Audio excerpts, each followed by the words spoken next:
Hi everybody, my name is Eli. I'm Jason. I'm Caden. I'm Jaden. I'm Nicole. And we are the Yahushua and Torah YouTube channel. And we are going over the laws, statutes, and commands of our Messiah Yahushua. And for those who do not know who that is Jesus the Christ. There were no J's in Hebrew. The man's name could have never been Jesus, and the name never existed until the year 1611. Prior to that, his name was Iesous, and that was not his name either. That was all Greek, and names do not translate. My name, Jason, is still Jason down in Spanish, even Spanish-speaking countries, even though nobody can pronounce it because it has a J. Names do not translate. It does not go this way. So here we are, and it is a 7th month. It is the, let's see, what day are we? It is a, right here, 5th day. It is a bath day for us. It is for the humans. Bath day for humans. No, actually, it's bath day for the dogs. So here we are. Is it the 24th?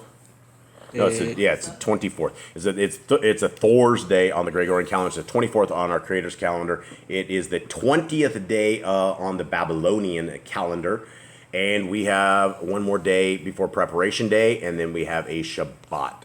So thank you guys very, very much, our family who's out there, for joining us, for being with us, and for reading through this with us. And these are the fine-tuned commandments of our Messiah, who came and walked the Torah perfectly. He did not come to abolish the Torah. He did not come to dump it in the trash. He did not come to let us live in sin when he came to pay the price and when he had to walk the Torah perfectly. And I suppose he didn't have to walk the Torah perfectly, but he did walk the Torah perfectly, and it is by that perfection of walking the Torah perfectly that he became our perfect sacrifice. And so it is by that sacrifice that we have a chance at having our spiritual death, that we do not have to have a spiritual death. We will all have a physical death, and we will all have to meet our Maker, but we don't have to meet our Maker in knowing that we are going to potentially be sent into Sheol. And there's two ways that Revelation 14:12 says it, that we are to keep the laws, statutes, and commands of our Creator and the faith of Messiah Yahushua. That's what it says in the last book of the entire Scriptures. And so if people are looking, how do you be saved? Well, you're saved by keeping the laws, statutes, and commands of our Creator. And you must have faith in Messiah. Okay, Matthew 19, let's get into it, guys. And it came to pass that when Yahushua had finished these sayings, he departed from Galilee and came into the coast of Yahud beyond the Yarden. And great multitudes followed him, and he healed them there. The Parashim also came unto him, tempting him, and saying unto him, Is it lawful for a man to put away his woman for every cause? And a lot of people, if you guys are just catching into this, have no idea who the Pharisees and the Sadducees really were. That is yet another myth of the Christian religion, is that the people are all taught and we're all trained that the Pharisees and Sadducees were a bunch of law keepers. These guys were the guys that were keeping the law, statutes, and commands of our Creator. And that is absolutely not true. They kept part of Genesis, Exodus, Leviticus, Numbers, Deuteronomy. Then they have an entire book called the Talmud, 25 books. Then they have the Zohar. Then they have the Kabbalah. They have all of these very evil writings, and you can literally control demons and do evil, very evil things with it. And so that is obviously out of the law, statutes, and commands. But the question of the Pharisees was, is it lawful for a man to put away his woman for every cause? Okay, and you guys knowing the Torah, before we even read into this, Right. what would the answer be to this, Jade? Well, it's not, you Messiah ourselves try to base all. Well, I don't want what does the Torah say about this? Torah says you can write a certificate of divorce. Yeah, certificate of divorcement, literally for any cause, right? Like, they basically don't love each other anymore. They cheat on each other, something like that. Right. Okay. 4. And he answered and said unto them, Have ye not read that he which made them at the beginning made them male and female? And said, For this cause shall a man leave father and mother, and shall cleave to his woman, and they two shall be one flesh.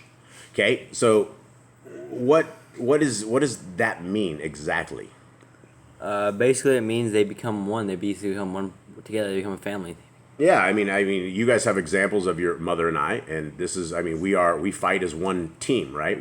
We have always, it doesn't matter what it is for the most part, we will always fight for the same thing, and we will always side on the same side of things, and we rule this house together as a team. We, her wishes are my wishes are her wishes, that kind of thing.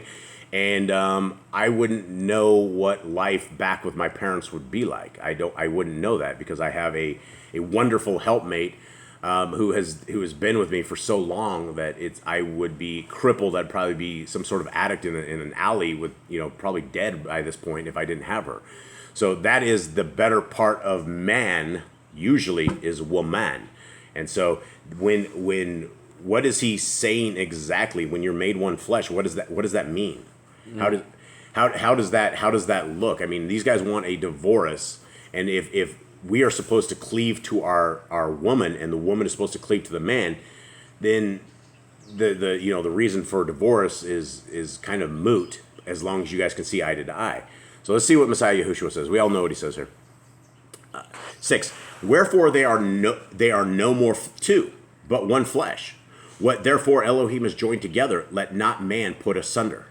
They say unto him, why did Moshe then command to give a writing of divorcement and to put her away? And that was a very valid question, because these guys, they've never heard this. The same stuff, we have never heard this as well. And this should go under commandment as well here when we're doing this. So 7. They say unto him, why did Moshe then command her to give a writing of divorcement and to put her away? He said unto them, Moshe, because of the hardness of your hearts, suffered you to put away your women. But from the beginning, it was not so. And I say unto you, whosoever shall put away his woman, except it be for fornication, and shall marry another, breaks wedlock. And whoso marries her, which is put away, breaks wedlock. Now, is there anything new here that we didn't know? That he said that you shouldn't put your wife away unless you were cheated, unless there was immorality. Right, and there is a Torah for the very jealous husband, right? There's you, if you suspect your woman of something, that there is a Torah for it. We wouldn't be able to do it now because we do not have the priesthood and we do not have the kind of stuff that they were doing. But there is something like this. So what does Messiah Yahushua, what is the bottom line on marriage before we move out of this part? He's saying that from the beginning you were never supposed to divorce. You were supposed to stay together, only because the people will have hardened hearts and they hated people over time, that they would want to get rid of them and not see them anymore. He said it wasn't supposed to be like that from the beginning. He said, basically, what y'all put together, don't let anyone separate. When you marry, it's supposed to be forever, and it says what Yahuwah wanted was forever, except when there's adultery, then you can be divorced. Yeah, and that, so I mean, is there anything new that we do not know here? Basically, outside the Torah, yes, we know not to put our wives away except for cheating. We shouldn't. Yeah, we should not put them away except for fornication issues, and then you should absolutely never be with them again if that is the case, because you are breaking Torah yourself by taking a defiled woman or defiled man back into your bed. 10. His Talmudians say unto him, if the case of the man be so with his woman, it is not good to marry.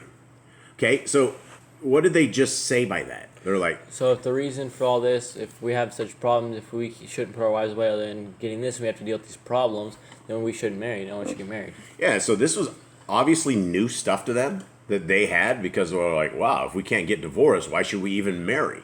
Right? A lot of people are missing the entire point of marriage. And I guess back in those days, when you could have multiple wives and you could divorce your wife for any whatever reason, the women were technically at they were the lesser vessels here, because a man could do whatever he wanted to do, and because a man could marry multiple wives, this is a lot of different message than they had before.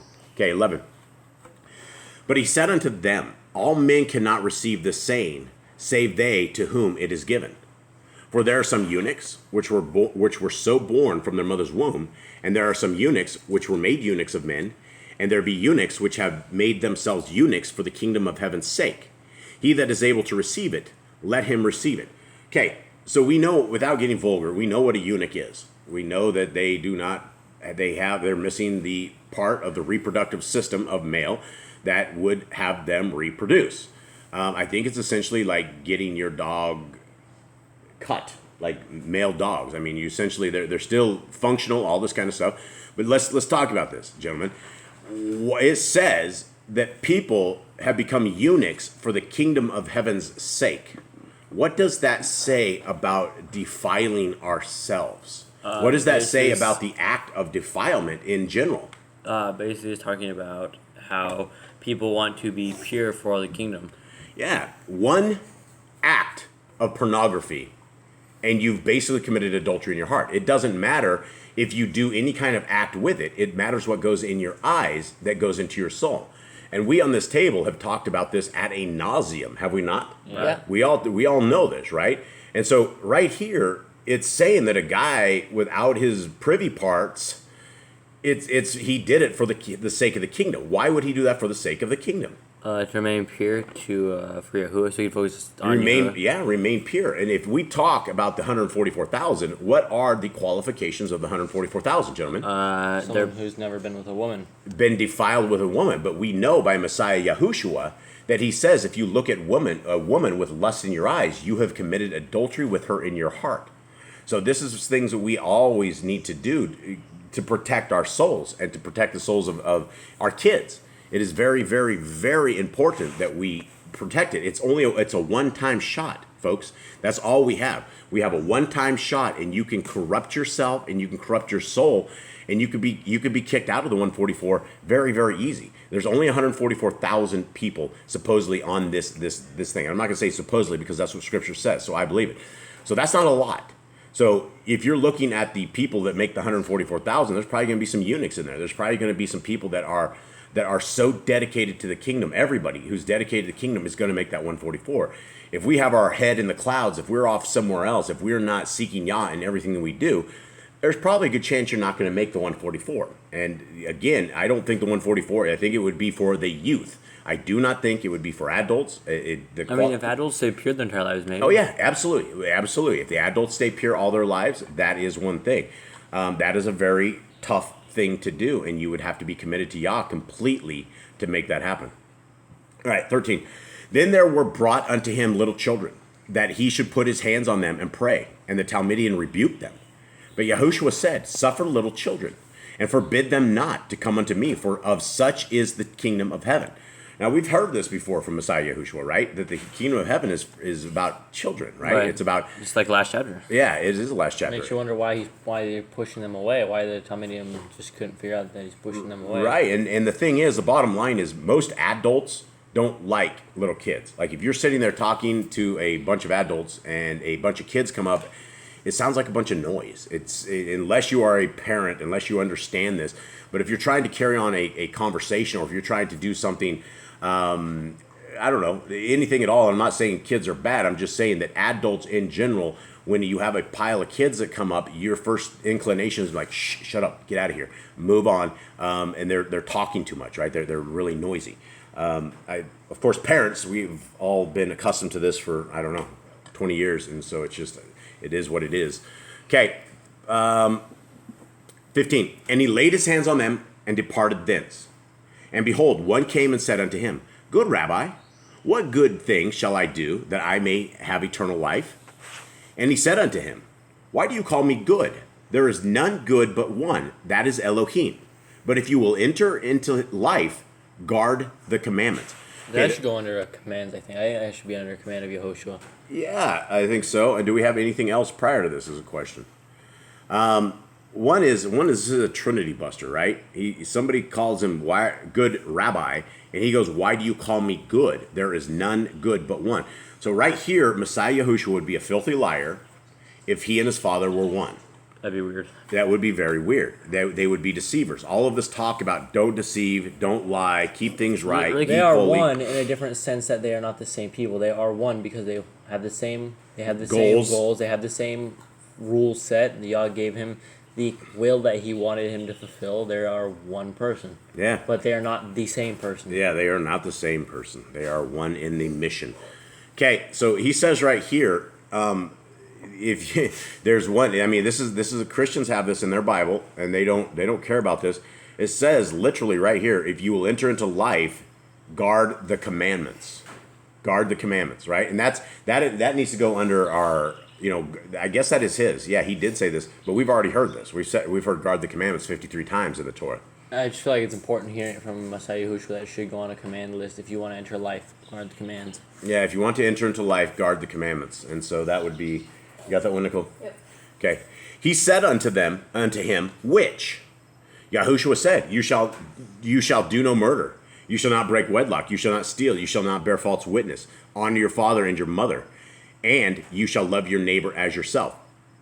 Now, we've had people that are like reject the New Testament. They reject all of this. They reject the book of Matthew, and they say that, look, this guy, all he did is he quoted 6 commandments, but he didn't say keep the Sabbath. There's no way that this guy would ever say this, that he would not say honor the Sabbath. He gave him an example of what the commands were. He didn't just say these are the only commands. He gave him an example. It's like if you had like a list of road laws, you wouldn't say make sure when you have the right of way that you make sure you turn your wheel left. Or he didn't go into deep specifics. He was like stop at the red lights, don't go past the speeding limit, make sure you use your blinker. He used basic things. He's not going over like the entire rule book. And most of these people would have all by default kept Sabbath because that was in their custom to do. Regardless, I mean, they kept Sabbath even when they bounce into Judaism and bounce way into this. Sabbath was still a very important thing. So no, he's not saying these are the only commandments. He's giving this guy an example, like he had said. 20. The young man said unto him, all these things have I guarded from my youth up. What lack I? So he obviously knows he's missing something. He obviously knows there's something missing for him to get into the eternal kingdom. Yeah, and Yahushua said unto him, if you will be perfect, go and sell that you have, and give to the poor, and you shall have treasure in heaven, and come and follow me. But when the young man heard that saying, he went away sorrowful, for he had great possessions. So that's an answer to the thing. What will a man sell his soul for, right? This man sold his soul for his possessions. They were too great to let go of, and it's so easy to end up losing your soul.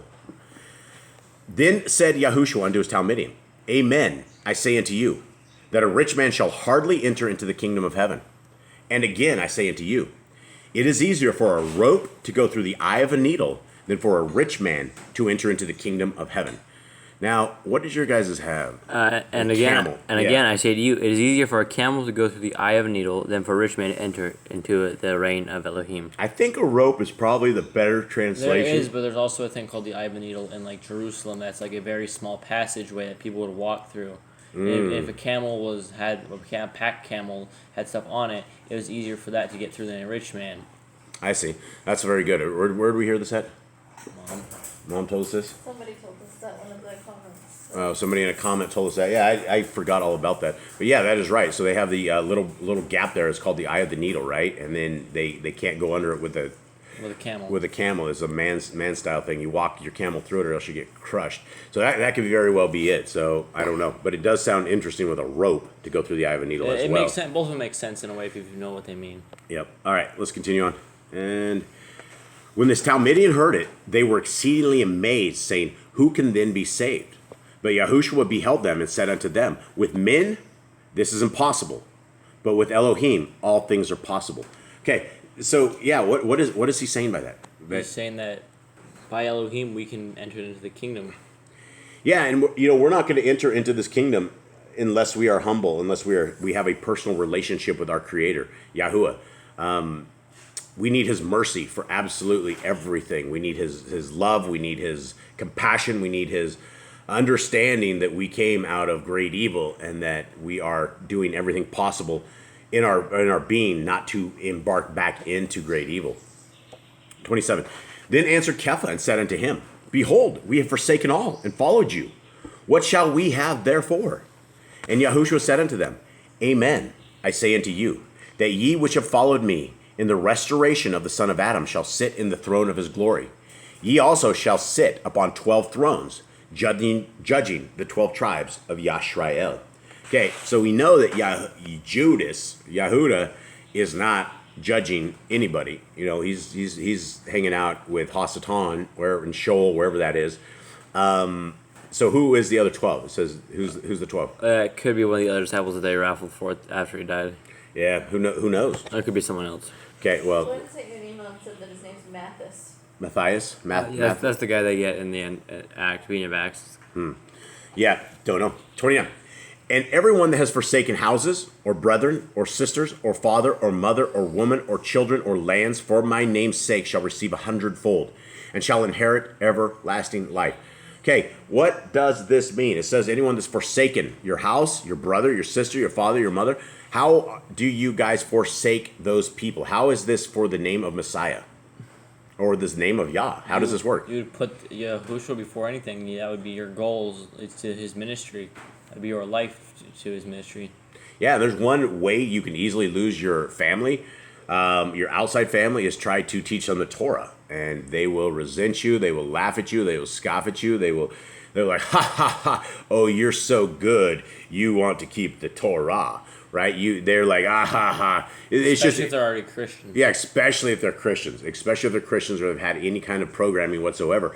They just simply laugh. And, all of a sudden, they think you're goody two-shoes. And you're like, oh, these guys can do no wrong. And that's not that at all. In fact, I would say that because we do know the Torah, we probably, when we do end up in sin, we end up in sin far worse than anybody who is not in the Torah by means, because we do know what we should be doing and what we shouldn't. And if we are doing what we shouldn't, that is a very, very bad thing. 30. But many that are first shall be last, and the last shall be first. Anyone have any ideas on that?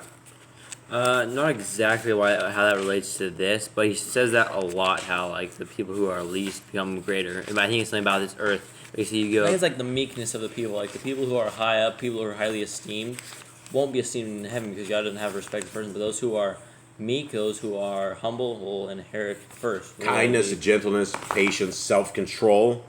Like the lowly people, right? The poor, they are going to inherit the kingdom. Why? Because they're humble. They have nothing. They have already been humbled. Yeah. They're going to inherit the kingdom better than anyone else. Yep. All right. Well, I guess that is it. Anyone else have anything else? Tonight is Youth for Yah at Yeah. Whatever time it is. I don't know. Check I think your. it's 7 o'clock. whatever Eastern time you are at 6 p.m. CST. Yeah, check it. We'll be live tonight, and we hope to see you guys there. And much love to our entire family out there. We love you. We appreciate you guys, and we appreciate your support and prayers. And if you guys have any kind of prayers or anything of the sort, let us know. We are happy to pray for you. If you can tell us exactly kind of a direction we need to pray for, that would be great. And we are happy to do it. Thank you guys very much. All right. Shalom.